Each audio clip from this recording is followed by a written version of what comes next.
Hi friends, అందరికీ నమస్కారం. Welcome to my channel. ఈరోజు మన ఛానల్లో మరొక కొత్త రెసిపీ వచ్చేసి ఓవెన్ లేకుండా చాలా ఈజీగా కేక్ని ఏ విధంగా చేయాలో చూద్దామండి. ఇంట్లోనే ఇది చాలా సింపుల్ ప్రాసెస్లో ఈజీగా కేక్ని చేసుకోవచ్చు. దీనికి ఎటువంటి బీటర్ అయినా బటర్ కూడా లేకుండా కూడా కేక్ని మనం స్పాంజీగా చేసుకోవచ్చండి. ఫ్లఫీగా కూడా ఉంటుంది. అంతేకాకుండా ఈ కేక్ చాలా టేస్టీగా ఉంటుందండి. మరి ఈ నోరూరించే ఈ కేక్ రెసిపీని ఇప్పుడు ఏ విధంగా చేయాలో చూద్దామండి. కేక్ని చేయడానికి ముందుగా ఇలా ఒక మిక్సింగ్ బౌల్ తీసుకొని జల్లెడ పెట్టుకోవాలి. ఇలా జల్లెడ పెట్టిన తర్వాత ఒక కప్పు వరకు మైదా పిండిని వేసుకొని ఒక పావు టీ స్పూన్ వరకు బేకింగ్ సోడాని వేసుకోవాలి. బేకింగ్ సోడా అంటే వంట సోడా అండి. ఇలా వంట సోడా వేసిన తర్వాత ఒక టీ స్పూన్ వరకు బేకింగ్ పౌడర్ వేసుకోవాలి. ఇలా బేకింగ్ పౌడర్ వంట సోడా వేసిన తర్వాత పిండిని ఒకసారి జల్లించుకోవాలి. ఈ విధంగా పిండిని జల్లించుకున్న తర్వాత పిండిని ఒకసారి బాగా కలుపుకొని పక్కకు పెట్టుకోవాలి. తర్వాత ఒక మిక్సీ జార్ని తీసుకొని ఒక హాఫ్ కప్ వరకు చక్కెరను వేసుకోవాలి. మీరు కావాలనుకుంటే ఇంకొక స్పూన్ ఎక్కువైనా వేసుకోవచ్చు. ఈ విధంగా చక్కెరను మెత్తగా పౌడర్ చేసుకోవాలి. ఇప్పుడు దీనిలో ఒక 3 గుడ్లను కొట్టిపోసుకోవాలి. మీరు కావాలనుకుంటే 2 ఎగ్స్ అయినా తీసుకోవచ్చండి. ఇక్కడ కేక్ని ఫ్లఫీగా చేయడానికి 3 ఎగ్స్ని తీసుకుంటున్నాను. ఈ గుడ్లలోని పచ్చివాసన పోవడానికి ఒక స్పూన్ వరకు వెనిలా ఎసెన్స్ని వేసుకుంటున్నాను.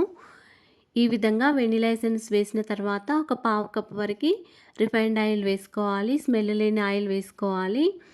తర్వాత దీనిలో ఒక 2 టీ స్పూన్ల పాలను వేసుకోవాలి. ఇలా పాలు, గుడ్లు, ఎసెన్స్ వేసిన తర్వాత ఒకసారి గ్రైండ్ చేసుకోవాలి. మధ్య మధ్యలో ఆపుకుంటూ ఒక 3 మినిట్స్ వరకు గ్రైండ్ చేసుకోవాలండి. అప్పుడే మనకి కేక్ ఫ్లఫీగా వస్తుంది. కన్సిస్టెన్సీ అనేది ఈ విధంగా ఉండాలి. ఇప్పుడు పక్కకు పెట్టుకున్న మనం పిండిలోకి ఈ ఎగ్ మిశ్రమాన్ని మొత్తం వేసుకోవాలండి. ఈ విధంగా ఎగ్ మిశ్రమాన్ని వేసిన తర్వాత స్పాచులాతో కానీ లేదా గరిటెతో కానీ ఒకసారి బాగా కలుపుకోవాలి. ముద్దలేమి లేకుండా మొత్తం బాగా కలుపుకోవాలి. ఒక 10 మినిట్స్ వరకు బాగా కలపాలండి. ముద్దలేమి లేకుండా కలిపితేనే కేక్ అనేది ఫ్లఫీగా స్పాంజీగా వస్తుందండి. చూడండి ఫ్రెండ్స్, పిండి కన్సిస్టెన్సీ అనేది ఈ విధంగా ఉండాలి. ఈ విధంగా ఉంటేనే కేక్ అనేది పర్ఫెక్ట్గా వస్తుంది.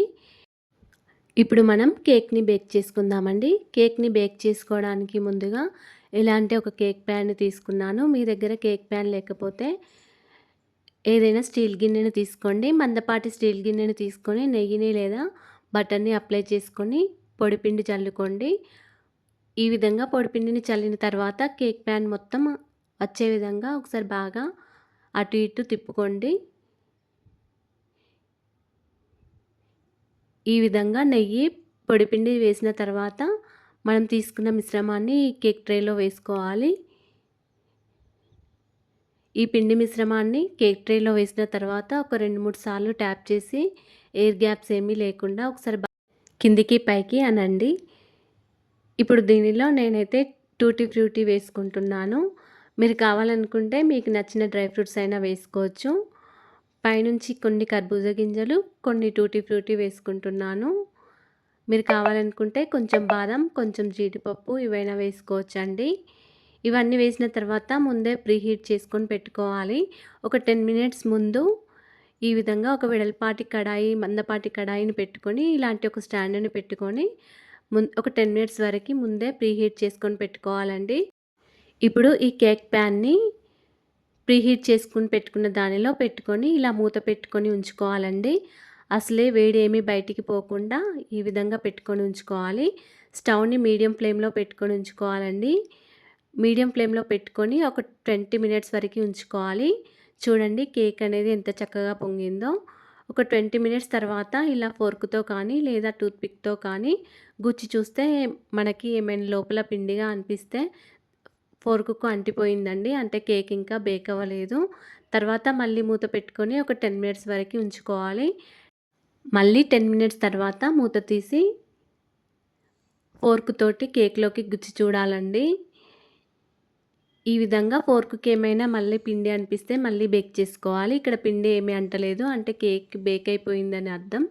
ఇప్పుడు ఈ కేక్ని పూర్తిగా చల్లారిన తర్వాత ఈ విధంగా కత్తితో చుట్టూ మొత్తం ఈ విధంగా అంచులు మొత్తం కట్ చేసుకోవాలి. అంచులు కట్ చేసిన తర్వాత కేక్‌ని ఈ విధంగా ఒక ప్లేట్‌లోకి తీసుకోండి. చూడండి ఫ్రెండ్స్, కేక్ అనేది ఎంత చక్కగా వచ్చిందో. చాలా అంటే చాలా ఫ్లఫీగా వచ్చింది. అండ్ చాలా టేస్టీగా కూడా ఉంది. మీరు కూడా ఈ విధంగా ఇంట్లోనే ట్రై చేయండి. చాలా సింపుల్ ప్రాసెస్ అండి. కేక్ అయితే మొత్తానికైతే బేక్ అవ్వడానికి ఒక 20 మినిట్స్ టైం పట్టిందండి. స్టవ్‌ని సిమ్‌లో పెట్టుకొని ఒక 20 మినిట్స్ వరకు బేక్ చేసుకోండి. ఈ వీడియో గనుక నచ్చినట్లయితే ఒక లైక్ చేయండి ఫ్రెండ్స్ అండ్ షేర్ చేయండి. మా ఛానల్‌ని సబ్స్క్రైబ్ చేసుకోండి. Thanks for watching. ధన్యవాదములు.